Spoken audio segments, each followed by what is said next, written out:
Muito bom dia, bem-vindos ao Golpe de Estado, podcast libertário. O meu nome é Ricardo, hoje estou com o António, com o Fernando, com o José Carlos e com o Lex Liber. Hoje vamos fazer algo diferente, convidado de honra, grande Fernando Sobrinho.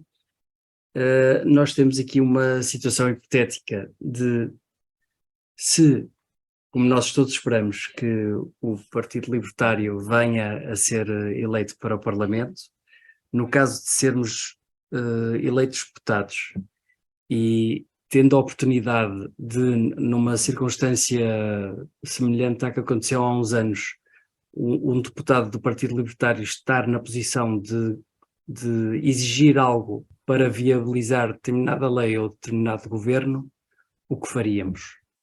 Fernando, o palco é teu, podes começar. Obrigado, Ricardo. Agradeço muito este convite e quero felicitar-vos por esta iniciativa, porque é sempre muito agradável ter espaços com teor destes de natureza libertária e certamente que é algo que agrada a alguns de nós. Eu, em particular, gosto muito de vos ouvir e, portanto, fica aqui o meu agradecimento pelo convite. Em primeiro lugar, quero dizer que quando se convida um libertário numa situação idêntica àquela que se verificou há cerca de 20 anos ou 30 anos até, já mais de 30 anos, porque foi na década de 90, em que se diz: precisamos do teu apoio porque sem ti não há governo. Isto para um libertário funciona muito mal, porque o libertário tende imediatamente a dizer: então não haja governo. Quer dizer, não é propriamente qualquer coisa que seja o sonho de um libertário, não é propriamente que haja governo, e portanto é muito difícil negociar com libertários, e um libertário que estivesse na Assembleia da República na situação em que estava o Daniel Campelo, seria muito mais difícil, acho que seria muito mais complicado fazer negócio com ele. Mas é uma situação teoricamente muito interessante. É teoricamente muito interessante porque os libertários provavelmente nunca terão condições ideais para fazerem tudo aquilo que pretendem numa situação em que tenhamos um deputado libertário ou um grupo libertário no Parlamento. Muito dificilmente iremos fazer tudo aquilo que queremos. E, portanto, na situação hipotética que tu me colocaste, temos que, digamos que podemos pedir qualquer coisinha, e este pedir qualquer coisinha, no meu ponto de vista, não é pedir tudo aquilo que gostaríamos ou aquilo que o Partido Libertário reclama. Portanto, sou conhecido, o Partido Libertário tem um conjunto de reivindicações e programa próprio que tem apresentado e que irá certamente apresentar no futuro. Mas na situação que tu me colocas, eu se fosse, que não tenciono ser, mas se fosse o Daniel Campelo desse futuro e que dependesse do meu voto, eu faria uma exigência muito simples. Era que, e tem que ver com a competitividade fiscal, portanto exigiria que o IVA em Portugal fosse ao nível do IVA espanhol, que o imposto sobre produtos floríferos em Portugal fosse ao nível daquilo que é em Espanha, e que o IRC em Portugal fosse ao nível mais baixo da União Europeia, nomeadamente da Hungria. E agora, falando em casos concretos, portanto, o IVA teria de ser, em vez de 23%, 21%, como é em Espanha. O ISP teríamos de ter um modelo idêntico, exatamente igual ao modelo espanhol, de forma que não existisse esta distorção que atualmente se verifica no preço dos combustíveis e do gás, etc. E o IRC teria que estar ao nível dos 9%. Com isto, estaria obviamente a provocar uma redução na receita fiscal do Estado português, e isso teria que ter consequências. E as consequências que isso teria teria de ser equacionada. O que é que o Estado português teria de fazer para reduzir a sua despesa? Não tenho à partida ou não tenho neste momento. Obviamente que por mim poderia-se extinguir uma série de serviços, preferencialmente todos, obviamente, mas teria que ser encontrado, e isso aí deixo em aberto, teria que ser encontrada uma forma de se reduzir a despesa do Estado, mas acho que isso seria tão normal ou tão natural quanto aquilo que se passa com as empresas. Quando as empresas têm uma redução na sua receita, têm de reequacionar e de reavaliar todas as despesas que fazem, do mesmo modo que as famílias, quando têm uma redução na sua receita, no seu rendimento, têm que pôr em equação todas as despesas que fazem e fazer os cortes que precisam de fazer, de forma adequando o seu nível de despesa à receita que tem. Agora, que não há nenhuma razão, do meu ponto de vista, para que os portugueses que têm um rendimento, um PIB per capita inferior, suportem um IVA superior, não há nenhuma razão. Não há nenhuma razão para que os portugueses com um nível de rendimento inferior suportem um ISP superior ao espanhol, também não há nenhuma razão. E não há nenhuma razão para que as empresas portuguesas paguem um IRC de 24%, ou 25%, ou 26%, ou 27%, que pode ir até 32%. Pode ir até 32% em casos muito particulares, de majorações e etc. Quando na Hungria, ou no Luxemburgo, ou na Irlanda, se paga, ou nos países bálticos, se paga qualquer coisa entre 9% e 15%. Portanto, não há nenhuma razão para isto. Isto, do meu ponto de vista, o Estado português está por criar todas as condições para que empresas altamente lucrativas, obviamente, saiam de Portugal e que não haja investimento em Portugal. Pronto, basicamente era esta a minha reivindicação, se quiserem, ou a minha base para estabelecer a negociação, qualquer negociação em que fosse possível, em que fosse necessário, digo, o apoio de um deputado libertário para viabilizar um governo em Portugal, ou uma solução governamental. Muito bem. António, isto seria, pronto, isto é uma hipótese, é um cenário hipotético, obviamente, mas isto quem anda à chuva molha-se, e havendo partido libertário, qualquer libertário pode ser eleito, e há que pôr a questão, o que fazer nessa situação.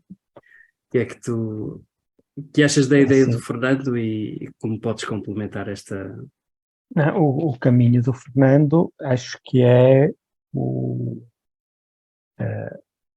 digamos, o primeiro passo que nós, como libertários, deveríamos defender. Claro que, como o Fernando disse, se não há governo, melhor. Mas, de facto, nós, porque é preciso retirar a ideia de que o libertário é a anarquia no sentido de tudo poder acontecer, e portanto nós somos pessoas que somos conscientes e sabemos que temos os nossos compromissos como Estado, e teremos que estar dentro desse modelo.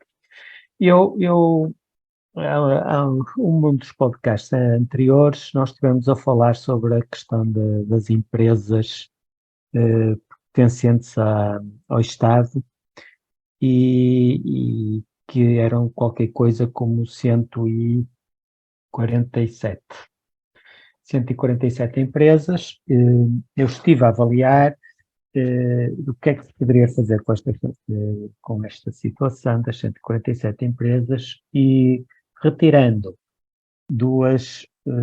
três organismos do Estado e a parte dos hospitais, porque aí a saúde acho que é um programa que tem que ser visto à parte. Nós temos 103 empresas para privatizar. E era essa, eu acho, para ir avançar, para cobrirmos a necessidade que o Fernando aqui coloca, nós podemos avançar para esta ideia de privatizar todas as empresas, as 103 empresas que podem ser, que não são, a meu ver, função de um Estado, são funções de quem está nos negócios e deve pertencer a quem está nos negócios. Ora, para além disso, também vi que existia estabelecimentos prisionais, também é um custo considerável, não é necessário estar na mão do Estado, pode muito bem ser contratualizado e, portanto, a privatização das prisões, para mim, acho que seria também uma forma. Terminar com a sobreposição de polícias, nós temos polícias municipais, temos polícias de segurança pública, temos GNRs, temos ASAIs, temos tudo e mais alguma coisa, e acabar com a subvenção a atividades de cultura e de desporto, que também acho que essas duas áreas têm que perceber que, tal como qualquer outras empresas, elas têm que ser autónomas e não precisarem de subvenções. Ora, com isto, uma coisa que também verifiquei é que estas empresas devem aos Estados 16 mil milhões, ok? Incluindo aqui as caixas geral de depósitos e coisas assim. Portanto, eu acho que se a exigência era vender 103 empresas ao valor de 16 mil milhões no seu conto, vender os estabelecimentos prisionais, que dá uma redução à despesa de 300 milhões de euros, e de terminar com a sobreposição das polícias, que dá uma poupança na ordem dos 1.000 milhões, e no desporto e na cultura gasta-se 1.200 milhões nesta área. Portanto, nós temos aqui rapidamente 16, 19, 16, 17, 18, 19 milhões de euros de poupança. Isto é um PRR, um bocadinho mais que um PRR. O que é que isso permitia fazer? Permitia fazer coisas muito engraçadas. Por exemplo, acabar com o imposto de selo. O imposto de selo rende 1,8 milhões. Portanto, temos folga para acabar com o IES, com o imposto de selo.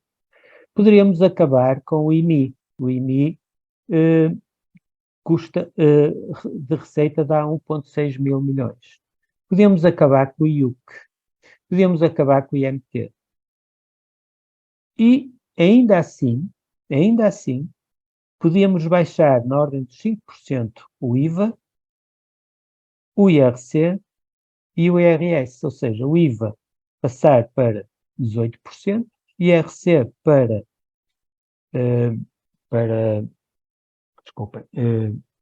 16% e o IRS começar num escalão mínimo de 9% e acabar no máximo de 45%. E, portanto, eu aceito perfeitamente esta ideia, sendo que provavelmente até as contas que eu fiz são um bocadinho mais animadoras no sentido de onde é que se poderia baixar os três impostos que o Fernando falou, mas com exigência também destas ações.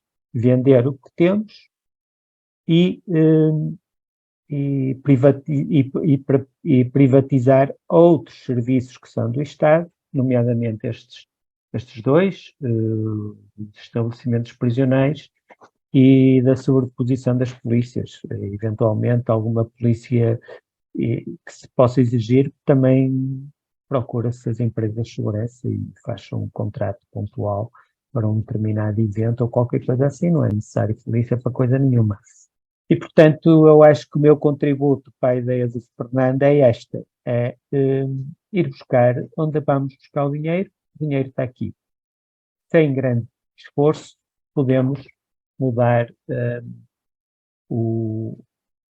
a carga fiscal dos cidadãos. Muito bem. Sei que o José Carlos é o homem das contas certas. De certeza que esteve atento a estas reduções de impostos e venda, privatização do setor empresarial do Estado. Que tal? Isto bate certo ou não? Mais ideias? Epá, mais que bater certo ou não, se calhar eu também tinha pensado aqui numa possibilidade e vou dizer, vai no sentido um pouco da parte fiscal, também como o Fernando, porque é algo que me diz. A do António é uma proposta verdadeiramente libertária. E quando eu digo uma proposta libertária é no sentido, eu não estou a ver ninguém no espectro da Assembleia, dos que lá estão e daqueles que querem lá estar, que possa apresentar algo parecido. Ou seja, privatizar o que existe, não é? E, obviamente, as receitas, e se incluímos aí a Caixa Geral de Depósitos, é claro que o volume de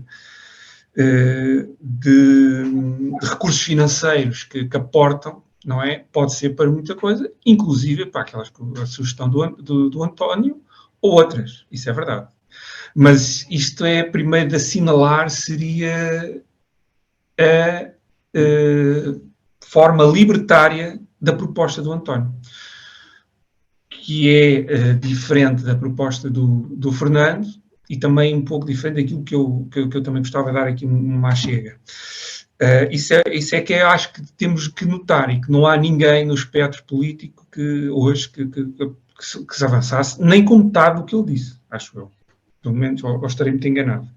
Aquilo que o Fernando propôs também parece óbvio, ou seja, se o PSD fosse, ou se houvesse uma força de direita, ou uma força que quisesse o mercado, ou defendesse o mercado e a propriedade, seria quase óbvio, mas eu temo que uma proposta como a do Fernando seja tomada como radical, não é? Seja tomada como as forças obscuras do capital a tomar conta do governo. Isso é que é, se calhar, doloroso, onde nós estamos metidos. Porque é uma proposta relativamente óbvia, pá, equivaler um pouco aquilo que está equivaler o encargo fiscal àquilo que está à nossa volta. Pelo menos isso. Não é? Eu só ia dar aqui quando nós falámos sobre esta possibilidade, eu ia só dar aqui uma porque nós fizemos a imagem do queijo limiano, não é? Daquele deputado do Daniel Campelo, que viabilizou um orçamento, não é? Eu julgo que foi só um orçamento, não tenho precisão, mas eu gostava de, se calhar, enquadrar isto, se por esta conjugação astral improvável, não é? O Partido Libertário vier a existir, eleger um deputado, e esse deputado seja o necessário para viabilizar uma maioria. Imaginemos PSD, IL, CDS, o que for. Esse deputado. E eu pensaria numa legislatura, ou seja, os 4 anos. O que é que seria o mínimo, não é? Aceitar o que é que fosse eu, ou o que é que eu proporia no sentido de viabilizar uma legislatura. E nós já tínhamos conversado sobre isto, não é? Planear esta conversa, e tínhamos, às vezes, acho que até foi o Ricardo que sugeriu, dar alguma coisa positiva, dar alguma coisa de esperança, não é? É verdade que os cortes são esperança, mas eu ia pegar um pouco também na parte fiscal, que é algo que me interessa, e tentar dar aqui uma ou duas achegas que pudessem trazer dinheiro para Portugal. Dinheiro, investimento, empresas sólidas, empresas lucrativas, empresas com valor acrescentado, e quando digo valor acrescentado é empresas que vendam coisas caras, e quando se vende coisas caras tem que se pagar bem a quem lá está, não é? Normalmente é isto. E eu tinha pensado numa situação que é a dedutibilidade. Isto pode não dizer muito à maioria das pessoas, mas quem é das contabilidades e de empresas, acho que entende isto. É que os dividendos pudessem ser dedutíveis fiscalmente, como são os juros. Ou seja, os dividendos, que é aquilo que se entrega ao acionista, ou àquele que é sócio da empresa, relativamente aos lucros. E esses não são dedutíveis fiscalmente. E depois ainda têm retenções na fonte. Mas, se fossem dedutíveis, ou seja, meter isto no enquadramento fiscal português, e acho que seria uma inovação quase internacional, pôr os dividendos na dedutibilidade fiscal. Isto ia chamar Portugal para o radar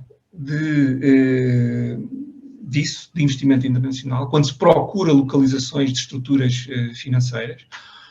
Pode ser com atividade ou pode ser mesmo estrutura financeira, por exemplo, veículos de compra e venda de dívida, que muitas multinacionais têm, e Portugal iria, se calhar, ser um chamariz para este tipo de investimento. Este investimento normalmente é capital considerável, traz valor acrescentado, ou seja, e precisa, como é investimento de valor acrescentado, precisa também de qualificações acima da média ou de acima da média. Seria uma forma também de trazer pessoas qualificadas para cá ou evitar que aquelas que hoje em dia se vão embora o façam, não é? E fica cá. Eu acho que isto ia trazer rapidamente, e como estamos a falar de uma legislatura, muita atividade económica muito interessante para Portugal. Não só para grandes empresas, mas também para pequenas. Estendendo a isto, eu gostava também de que se propusesse algo que eu chamo de estabilidade fiscal. Ou seja, que se concordasse para a legislatura que não haveria qualquer alteração, quer nas taxas que se cobram, não é, durante a legislatura, quer em obrigações tributárias que estão além das taxas que se pagam. Por exemplo, há várias obrigações de reporte, há várias obrigações de informação que se tem que prestar, de novas declarações que se tem que fazer, alterações àquilo que se faz, que são constantes de ano para ano na AT. E se pudesse haver, ou seja, se acordássemos que durante esta legislatura não há alteração fiscal, acho que seria a primeira vez, pelo menos nos últimos 50 anos, onde isso acontecia em Portugal. Há uma estabilidade e cada um sabe que vai contar pelo menos durante os 4 anos. Isto só seria alterável se fosse para alterar em benefício do cidadão. Por exemplo, se decidisse baixar impostos. Okay? E aí sim, eu acho que era útil. E no fundo seria a minha sugestão, não tão libertária como o António. Eu acho que isto seria o PSD, não é? Se fosse alguém que defendesse a economia, poderia perfeitamente apresentar uma coisa destas, mas não estou a ver como. Mas seria ou seja, algo que eu acho que poderia ser fazível, não é? Poderia ser aceitável para viabilizar uma legislatura. Bom, eu estou a ver, isto realmente soa muito bem, obviamente. Eu, como libertário, apoio todas as vossas propostas, mas acho que ainda por cima há aqui um equilíbrio, porque tanto o Fernando como o José Carlos propuseram a diminuição da receita do Estado. O António, por sua vez, suprimiu essa diminuição da receita com entrada de receita através das privatizações.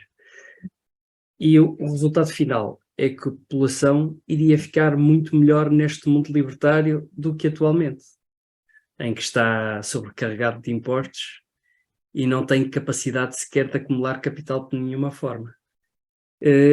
Eu acho que a população iria adorar isto, mas eu acho que o governo já não ia gostar tanto. Lex, o que é que tu achas sobre isso? Eu claro, que apoio todas as ideias que foram apresentadas. Gostei bastante, do António gostei bastante. Quero acabar mesmo com tudo. Mas eu acho que temos aqui um problema, é que as pessoas não sabem que, por exemplo, não são as empresas que pagam impostos. E acho que cabe aí também começar a tentar desmistificar uma coisa que a esquerda é preta em fazer, que é tentar taxar empresas, para as empresas pagarem impostos para dar benefícios às pessoas, quando são as próprias pessoas que pagam esse imposto na compra. De maneiras que eu acho que devíamos ter, talvez, aqui uma parte fundamental a tentar fazer uma divulgação do que é o libertarianismo, não é? Tentar explicar o que se passa, porque o pessoal que está no governo, que está no Estado, para eles é muito inconveniente que este tipo de propostas apareçam, não é? Porque no fundo é tirar a verdade às pessoas, não é? Quer dizer, se a pessoa está a pagar um imposto para mais à frente receber com um imposto em cima, não é? E ela fica presa neste ciclo, é uma pessoa que nunca irá conseguir acumular capital, como o Ricardo falou, para não falar em leis, como ultimamente tivemos aquela lei de se tivesse uma segunda casa ser obrigado a arrendar, coisas desse tipo, do mais habitação. Isto são coisas todas que afugentam empresas de cá. E empresas que vêm investir em países comunistas estão a patrocinar o comunismo. Portanto, é mesmo assim. Qualquer empresa que investir aqui corre o risco de quebrar, não é? De quebrar, e está a financiar também o banditismo contra o cidadão. Muito bem. Fernando, assim, já foram apresentadas aqui umas propostas complementares à proposta original da competitividade fiscal a nível europeu. O que é que achaste das outras propostas também?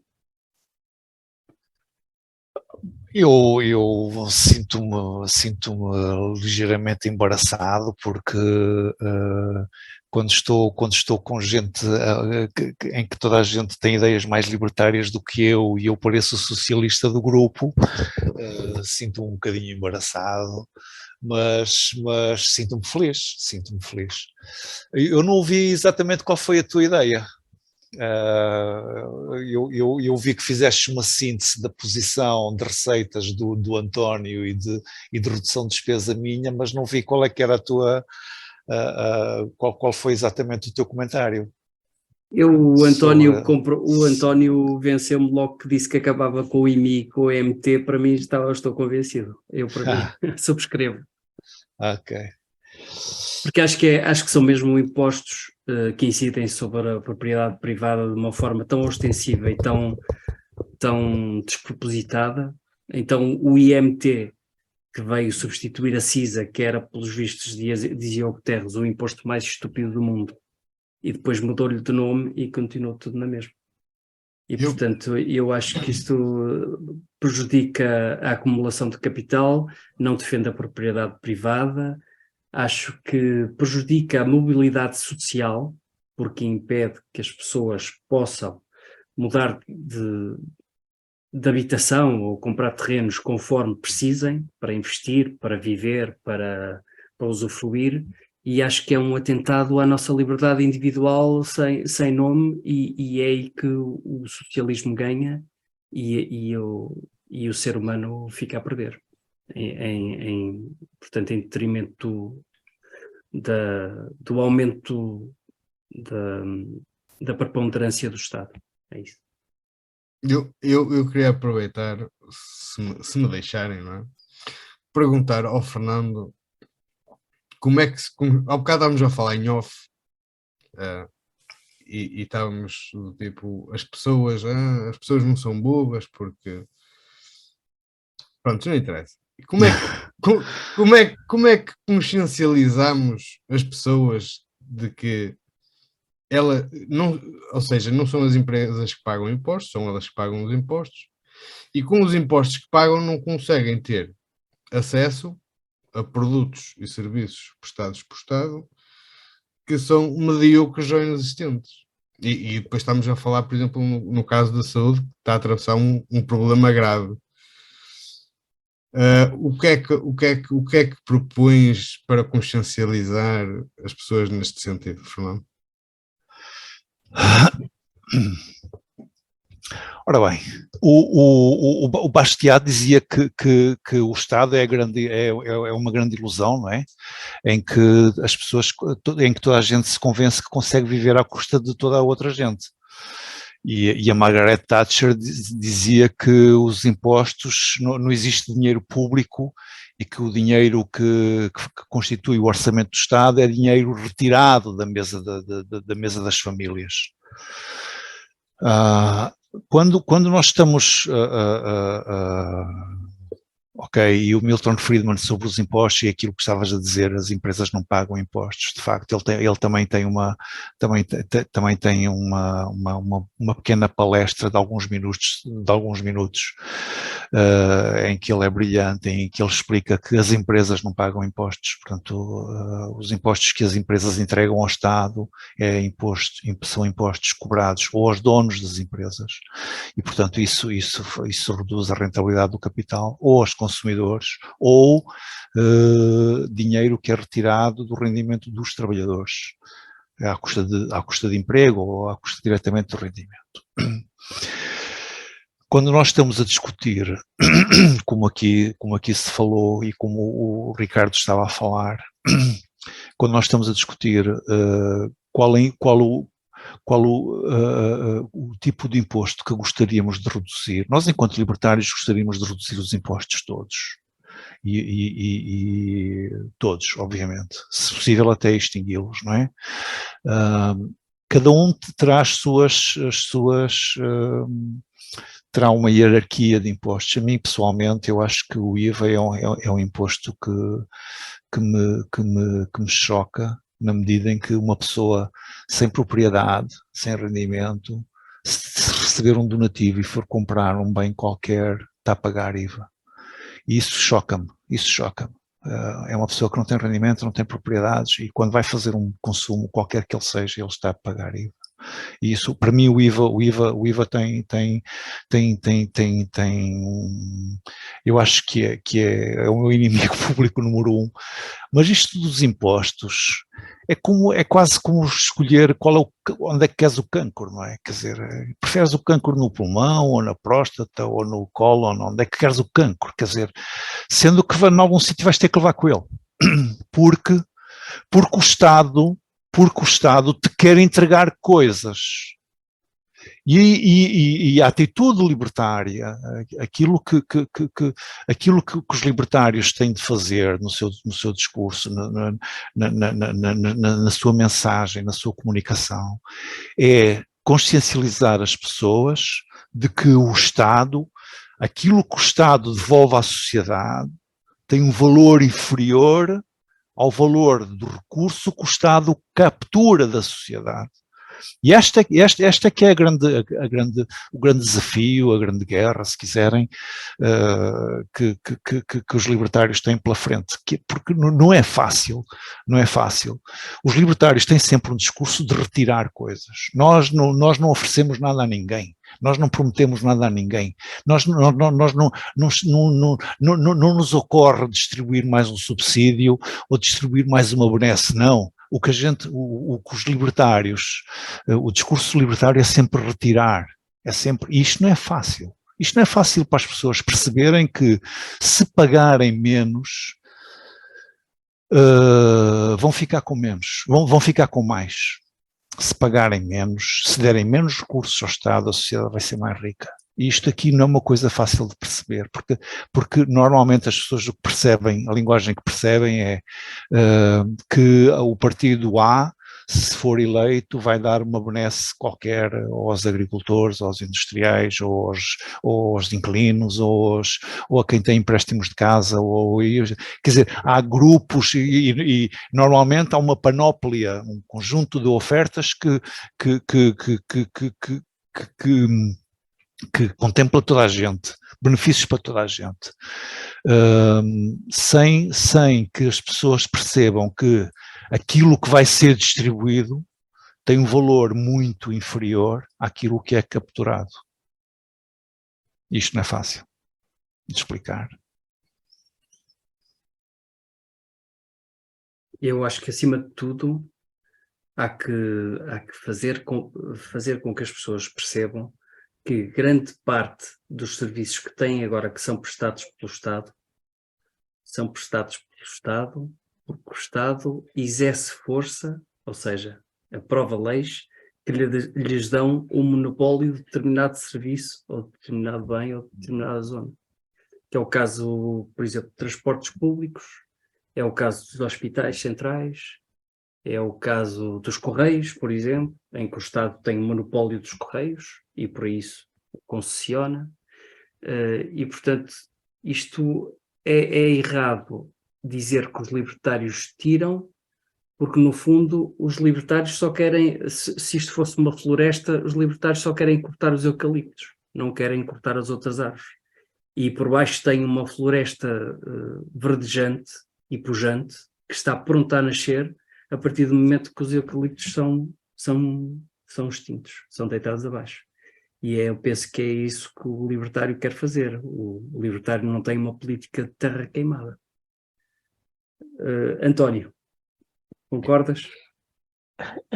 Antes de mais, eu quero fazer aqui um reparo, que a minha proposta não é nada extremista.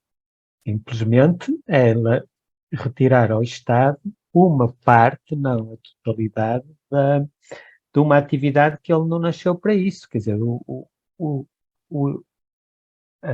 a missão de um governo ou do Estado, supostamente, é gerir os cidadãos, não é gerir empresas. Bem, a venda de empresas acho que é a coisa mais natural e muito pouco libertária, digo já. Acho que há outros caminhos libertários a fazer. O que eu penso relativamente à nossa mensagem, eu cada vez estou mais otimista que a nossa mensagem tem lugar. Na semana passada tive que ir ao hospital e, de repente, pessoas do povo, porque estava no hospital público e os ricos têm capacidade de não ir lá, mas o povo estava todo, começaram a discutir entre as pessoas, todos a mandar vir. Antigamente mandava-se vir, às vezes nunca de forma, ou melhor, mandava-se vir mais direcionado à pessoa A ou à pessoa B, ou ao ministro, ou o que for. Agora, eu fiquei espantado porque eles não fizeram isso, não falaram em ministros, não falaram em nada, só falaram uma coisa. Mas é assim, isto está assim porque estes gajos não têm concorrência. Isto está assim porque nós não temos dinheiro para ir para a privada. Porque se me dessem dinheiro, eles ficavam com a concorrência, porque eu já não ficava sujeito a vir aqui e podia ir ao hospital que me desse o melhor serviço. Eu fiquei admiradíssimo, assim, olha, finalmente há aqui uma luz por trás que há uns tempos não imaginaria nunca ouvir isto num hospital público e as pessoas todas a aplaudir as ideias que estavam a sair dali. Portanto, há aqui um caminho. Claro que depois, quando vêm as batatinhas, é isso que interessa e as pessoas vão dizer, pois, mas este está-me a dar agora 90 euros de ajuda à renda. e pronto, e ficam um pouco dependentes, porque nós estamos, claro, como uma sociedade dependente das benesses do Estado, dado que ele nos rouba todos os dias aquilo que nós ganhamos.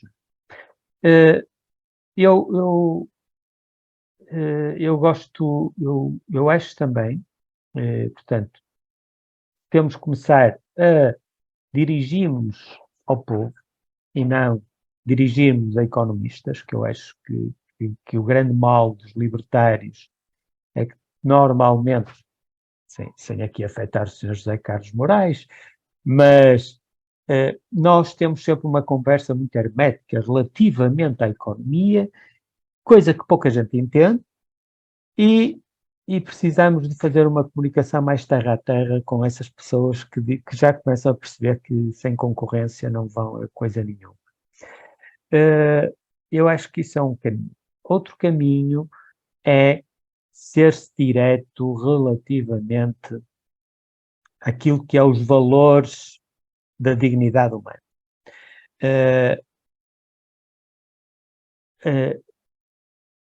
Na Idade Média houve um movimento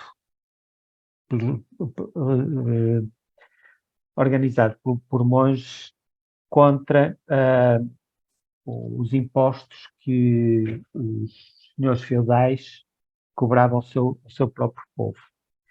E qual foi esse movimento? Os senhores feudais viviam melhor e quando faltava dinheiro iam buscar ao povo, que é exatamente a mesma coisa que o nosso Estado faz. E eles fizeram um movimento lembrando que nem Deus, ou melhor, que o dízimo, que é o valor que as igrejas cobram aos seus súditos, o dízimo é 10%, e isso é a força de Deus, quem é o homem para ser mais forte que Deus? E, portanto, qualquer imposto acima, ou melhor, qualquer carga fiscal acima de 10% era afrontar Deus e não afrontar as pessoas. E com esse movimento, de facto, eles conseguiram ali uma bula papal a dizer, meus senhores, acabou a cobrança de impostos da forma que estava. E isto para dizer o quê? Para dizer que nós também temos moral para dizer exatamente isto, que é dizer com todas as letras que as pessoas não podem ser roubadas. E, portanto, não ter medo da palavra do imposto é roubo, porque é nisso que as pessoas vão perceber. É que como o Fernando disse, eles vão receber menos do que aquilo que pagam, e a verdade é que nós temos, e esse sentimento é um sentimento que acho que nós conseguimos passar. Vocês estão a pagar impostos e não estão a receber a contrapartida. Portanto, temos que atuar aí. Pronto, esta é a minha opinião. Como é que podemos chegar às populações, ir mais para a beira do povo e menos para a beira das elites?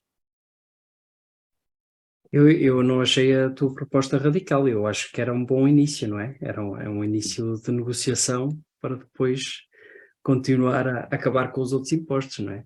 Mas acho que era até uma proposta equilibrada. José Carlos, mais alguma opinião sobre isto tudo? Eu só acho que vocês passam aqui algum otimismo sobre a opinião das pessoas que possam mudar com algum tipo de pedagogia, por mais ou menos direta que seja. Porque as pessoas que votam em Portugal, uma boa parte, se não a maioria, ou pelo menos essa parte, isto é uma parte que cresce a cada dia, vive do orçamento. As pessoas que, por exemplo, estão nas empresas públicas votam e têm garantias, e uma delas é a proteção da concorrência, que lhes garante o emprego para o resto da vida, têm garantias que os outros que não têm essa proteção não têm. Portanto, eles até podem, de vez em quando, barafustar, ou alguma parte deles barafustar com determinados serviços que o Estado diz garantir e que se degradam a cada dia exatamente por isso, mas sabem que quem lhes garante o aumento todos os anos, quem lhes comunica o aumento todos os anos, é o senhor que está no Primeiro-Ministro e que está na televisão. E quando for a altura de votar, vão votar racionalmente, vão votar com o bolso. Este é o que melhor defende aquilo que me interessa, que é manter aquilo que eu tenho. Eu tenho uma garantia de rendimento para o resto da vida. E é isso que eu acho que não se muda com pedagogia. Mudava sim com ou seja, com aumentar a parte da população que de alguma forma está independente ou está fora disto. Não é? Como? Epá, não sei. Se calhar a parte nós tivemos aqui ideias da parte fiscal, trazer mais empresas para cá, porque trazendo mais empresas para cá, mais volume de negócio, mais esse tipo de empresas, se calhar consegue-se aqui algo que é uma estabilidade e uma dificuldade de reverter. Porque nós até podemos dizer, sim senhor, vamos diminuir as taxas todas. E um governo até, sim senhor, diminui as taxas todas. Mas se acontece qualquer coisa, uma crise ou uma chatice qualquer entre a coligação, ou mesmo que o governo consiga chegar até ao fim, nada garante que na legislatura seguinte tu revertas tudo. Agora, se tu conseguires de alguma forma trazer para cá investimento considerável, que garante não só empregos qualificados, garante mais essa faixa da população que não está dependente diretamente do orçamento. E reverter isso, dizer, ok, agora você já não tem os direitos ou já não tem as benesses que fizeram com que vocês viessem para cá, depois torna-se mais complicado. Pelo menos é o que eu acho. E podemos falar disto outro dia, eu acho que vocês estão um pouco otimistas nestas pedagogias, porque a grande maioria, uma boa parte da maioria da população que vota em Portugal vive do orçamento. E quem está no poder sabe isso. Isso garante os votos. E garante a perpetuação desse poder. E acho que é esta a perversão que nós estamos metidos. Que eu não tenho ideia como é que podemos sair disto. Mas José Carlos, ontem na nossa preparação para hoje, o Fernando disse uma coisa que eu achei muito interessante e que isso pode fazer alterar esse paradigma, que é, neste momento há 2 gerações de reformados e a falta de uma geração de jovens. Ou seja, eu, Fernando, que somos os mais velhos aqui, estamos muito próximos da reforma. O meu pai ainda está vivo, está reformado, e o meu filho está a pensar em ir para fora. Ora, nem eu, nem o meu pai estamos satisfeitos com isso. Mais do que garantir as mordomias da velhice, eu sei que a maior parte dos pais em Portugal preferem dar tudo o que têm aos filhos do que ficarem agarrados a um rendimento pontual, a um rendimento mínimo, porque nós temos que perceber, quer dizer, há reformas que efetivamente o funcionário público, é verdade, é uma reforma boa em geral, mas as reformas do povo, mesmo funcionários de baixo escalão dos funcionários públicos, vivem com 400, 500 euros. Vivem com dinheiro. Eu vejo aqui, até o Pingo Doce aqui da minha rua, dá crédito às pessoas, aos reformados. Ou seja, e se perguntares desses 400 euros, se eles querem ficar com os filhos em Portugal e ficassem só com 100 euros, eu tenho a certeza absoluta que eles iriam todos dizer: eu prefiro o meu filho em Portugal.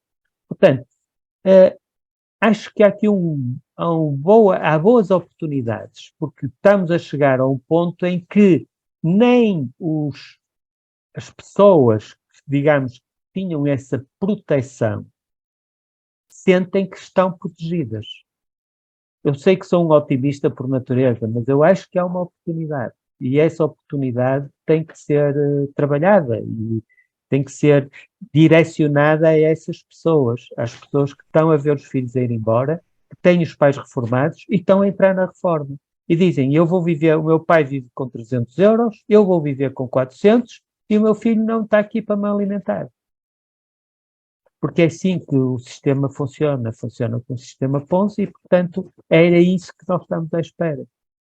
E, de repente, estamos nós a dar dinheiro aos filhos, enquanto eles não saem de casa, e depois saem para o único sítio que têm saída, que têm futuro, e não é em Portugal. Portanto, eu acho que há aqui uma oportunidade. Atenção, esta mudança geracional, isto vai expor rapidamente uma fragilidade que está inerente ao sistema, que é, nós passamos de ter um reformado para 2 contribuintes e passamos a ter 2 reformados para 1 contribuinte, sendo que, por muito baixa que seja a reforma, mesmo que seja 200, 400 ou 600 euros, vejam quanto é que tem que ganhar o contribuinte para descontar esse valor para manter um reformado. É só fazer as contas. Sim, eu não sou, se calhar, ou seja, estamos todos a falar da mesma realidade e a conversa foi por aqui.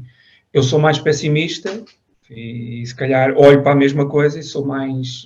mas não posso deixar de ver validade naquilo que o António diz. Se calhar, porque o colapso só não acontece, principalmente em Portugal, no meu entendimento, porque nós estamos metidos no euro e o euro permite-nos endividar até não sei quanto e ainda dá, e depois ainda vem o PPR, ou como é que se chama, o PRR, ou o que é, para fazermos não sei quantos aeroportos ainda e mais uns comboios que andam a 400 a hora. Portanto, há para isso tudo, não é? Caso contrário, se calhar já tínhamos batido com a parede, mas lentamente está-se a chegar lá, isso é verdade. Ou seja, é um diagnóstico daquilo que é mesmo aqueles que toda a vida beneficiaram do Estado, ou beneficiaram mesmo, veem-se que aquilo que lhes foi prometido, não é? Não há modo, ou pelo menos não se concretiza. Na altura que eles mais precisavam, que é quando têm uma fragilidade física, que precisam de saúde, de bens de saúde, etc. Em Portugal não acontece aquilo que aconteceu, que tem acontecido em França, e nós já falámos aqui, aqueles folclores todos que o pessoal saiu à rua porque vai dos 62 para os 64, agora não sei bem a idade de reforma, não interessa, mas eu fiquei, no fundo, eu acho que quando vi aquilo até fiquei entusiasmado, porque acho muito bem que as pessoas defendam, e se o Estado lhes prometeu durante 30 anos, com aos 62 anos, você desconta todos os meses este valor, e chega aos 62 anos, você tem X em valores, tem X de reforma para o resto da vida, só tem a cumprir, não podem dizer agora, não, agora você vai ter que trabalhar mais não sei quanto, se calhar num emprego que ele não gosta, numa situação que ele detesta, etc, etc. E portanto, as pessoas têm direito a essa revolta. Em Portugal, essa revolta aparentemente está escondida, daí se calhar o meu pessimismo a dizer, se calhar isto, as pessoas veem que, pelo menos tendo lá este socialismo, ou tendo lá este, pelo menos eles todos os anos vai-nos aumentando, não é? E até ao último aumento foi acima da inflação. Não sei se foi aos reformados, se foi aos funcionários públicos, mas eles recuperaram a inflação. Outra proposta, se calhar mais arrojada, acho que nós já falámos disto também aqui num dos programas, numa das conversas, que é se calhar limitar o direito de voto a pessoas que dependem diretamente do orçamento. Se o voto deles ou valer menos, ou não valer, ou qualquer coisa, porque eles decidirem neste caminho implica a vida dos outros. Não é? Ou seja, são os outros a quem vai ser tirado ainda mais a quem vai ser condenado à servidão, não é? Para a tal escravatura do nósico, para alimentar e para continuar a alimentar isto. Mesmo que isto cada vez dê menos do que aquilo que prometeu sempre dar. Fernando, desculpa, acho que terminaste, José Carlos. Fernando, tu és um dos fundadores da Associação do Partido Libertário, que tinha que nasceu precisamente para conseguir construir um partido aqui no espectro político português. Já vai há alguns anos que a associação foi criada e tu, como fundador, certamente tinhas estas questões que nós estamos aqui a pôr e que estamos aqui a discutir, elas já existiam e talvez tenha sido uma das motivações para a criação da associação. Há muita diferença, digamos, do panorama político na altura para o de agora, que possamos dizer vemos um caminho libertário a poder entrar definitivamente em Portugal?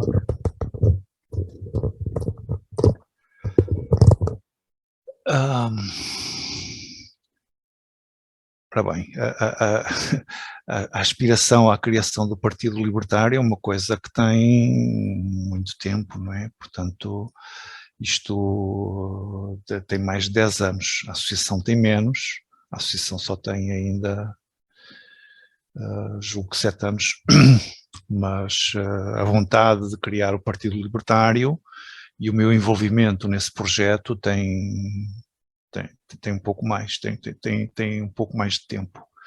Não considero que haja condições, é óbvio que há uma evolução na realidade, não é? Hoje existem, digamos que no mercado, outras ofertas políticas, já existe uma iniciativa liberal que de algum modo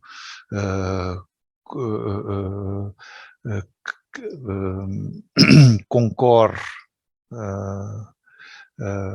em alguma faixa de eleitorado com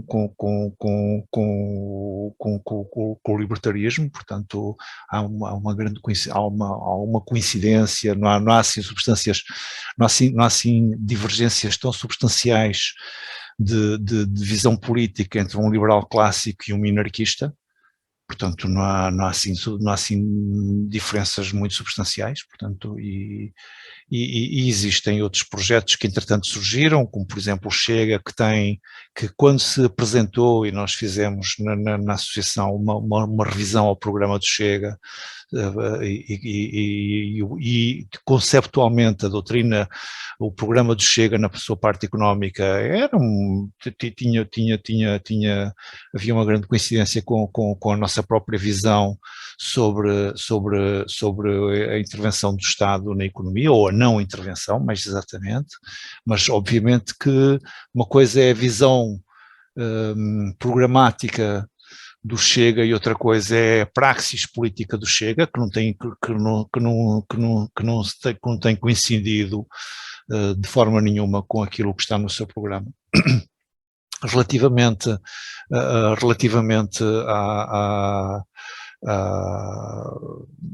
eu não sei exatamente o que é que tu pretendias, qual é que é exatamente a tua questão sobre em termos de conjuntura, mas eu continuo a achar que infelizmente o que é que aconteceu ao Estado nos últimos anos, nos últimos 10 anos, infelizmente o papel do Estado, as receitas fiscais do Estado e as despesas e o papel do Estado, o peso do Estado no PIB tem vindo a aumentar, aumentou nos últimos 10 anos, como aumentou nos últimos 20, como aumentou nos últimos 30, como aumentou nos últimos 40, e daqui infelizmente, em países como Portugal,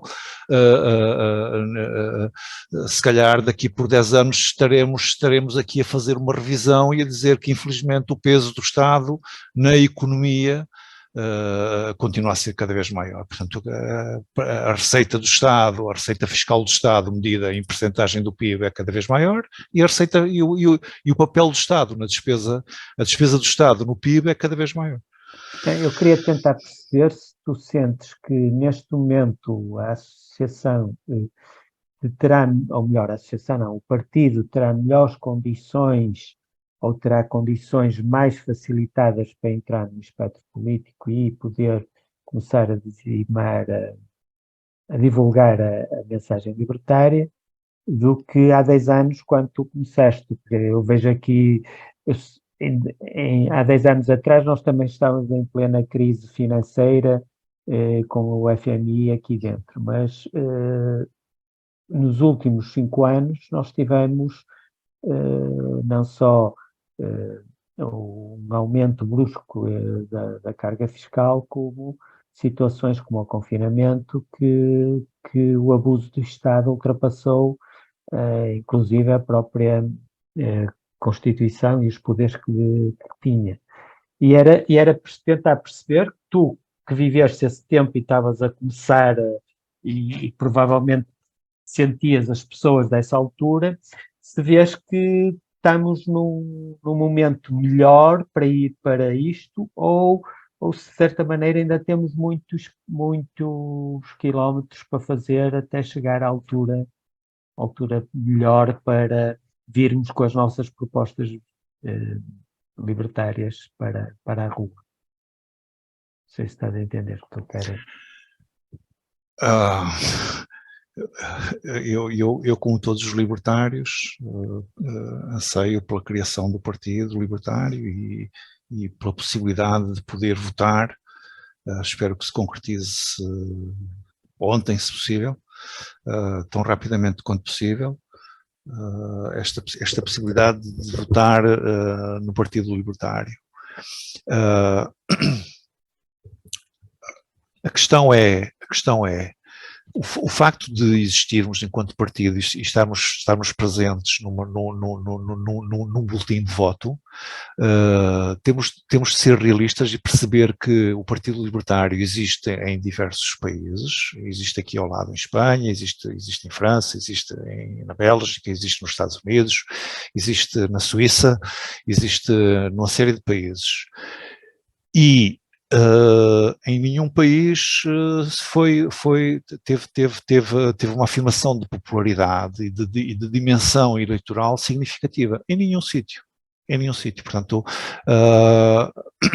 não é uma coisa é termos um partido libertário e termos uma voz que permita de algum modo arrefecer este processo de aceleração do Estado, esta dinâmica, esta inércia de que precisamos de fazer de que o Estado pode fazer mais uma coisinha se aumentar mais um bocadinho o imposto. Portanto, há aqui uma inércia, há aqui um mecanismo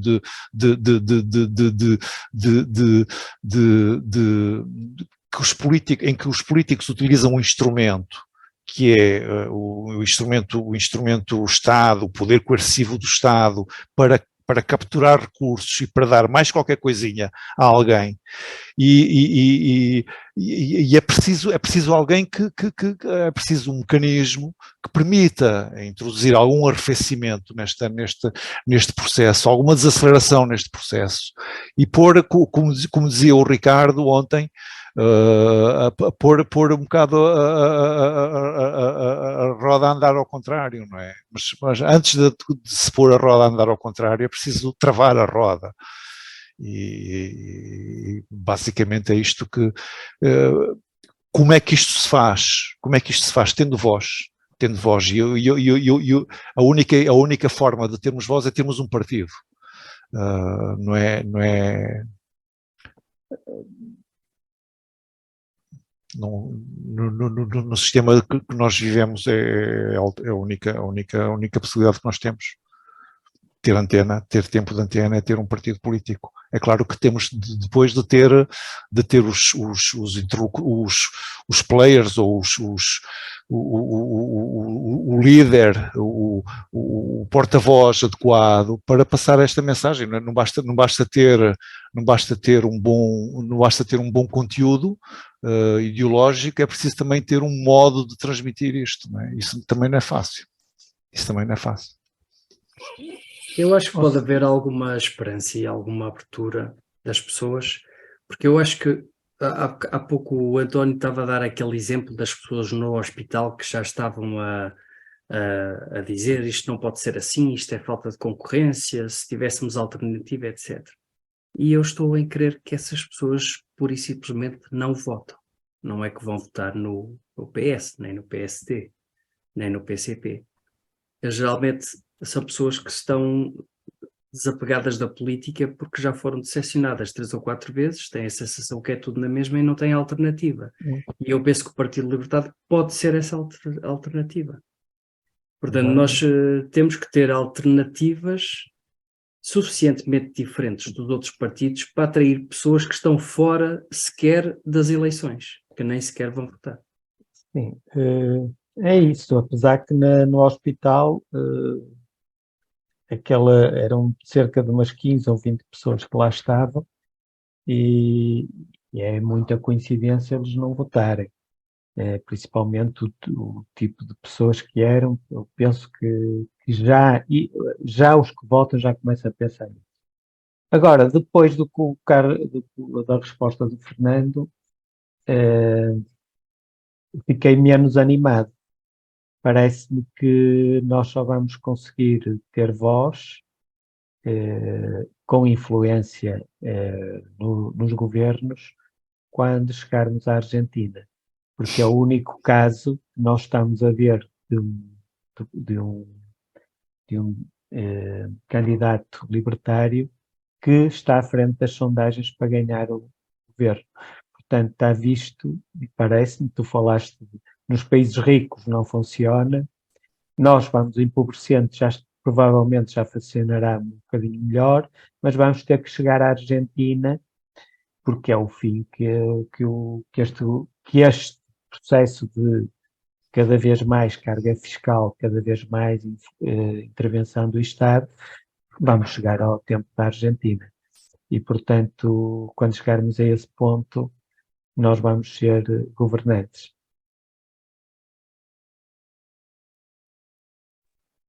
Esperemos que sim. Não, eu acho que o que eu estava há bocado a tentar transmitir com aquele exemplo das pensões. Portanto, quando houver 2 reformados e um contribuinte que nem sequer uma pensão paga dos 2, isto quer dizer que está a chegar ao final da linha. E eu acho que nós vamos ter que estar realmente preparados para transmitir a mensagem muito rápido, porque depois de chegar ao final da linha, a degradação da sociedade vai ser muito rápida. E não vai haver aumentos de impostos que sirvam para sustentar o sistema existente. Porque só se começarmos a taxar a 80% também os reformados, e então as reformas, em vez de 400 euros, passam para 30 ou 40 euros. É por isso que há um novo sistema de escravatura, que é deixar entrar todo e qualquer pessoa em Portugal, sem qualquer controle, porque o objetivo não é dar guarida a essas pessoas, mas é pô-las a trabalhar, sonegar-lhes o dinheiro que elas vão ganhar a trabalhar para nós, para nos alimentar como no futuro, nas subvenções e nas reformas. Portanto, o que nós estamos a fazer neste momento e a Europa toda em geral, é um neo-esclavagismo, que é o escravo passa a ser o estrangeiro que vem para cá. Eu gostava de acabar com uma mensagem positiva. Zé Carlos. Eu não tenho sido mais positivo, mas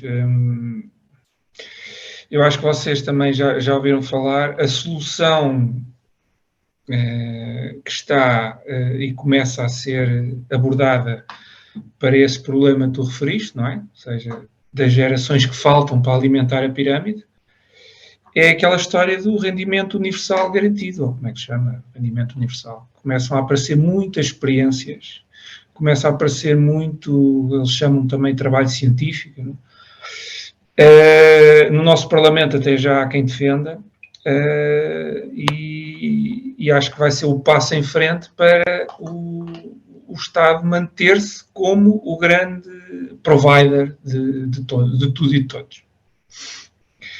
Com dívida perpétua e isso, e essas coisas todas. Como isso só se consegue devido à massiva desvalorização da moeda, penso que pode haver aqui uma oportunidade para a Bitcoin, não, Alex? Pai, não sei, olha, na Argentina fez o all-time high, fez o pico mais caro de valor lá de peso argentino, porque é um mercado independente, é um mercado fechado. Isso deve querer dizer alguma coisa. Muito bem. É que há muita procura, não é? Pronto, eu gostaria mais uma vez de agradecer a todos e especialmente ao Fernando Sobrinho por nos ter acompanhado nesta conversa muito interessante e espero que sejam até breve e até à próxima e que possas voltar a partilhar as tuas ideias connosco em breve. Muito obrigado e muito boa noite. Adeus então, muito obrigado e até ao próximo episódio. Boa noite. Deus, boa noite. Obrigado, Fernando. Boa noite. Deus.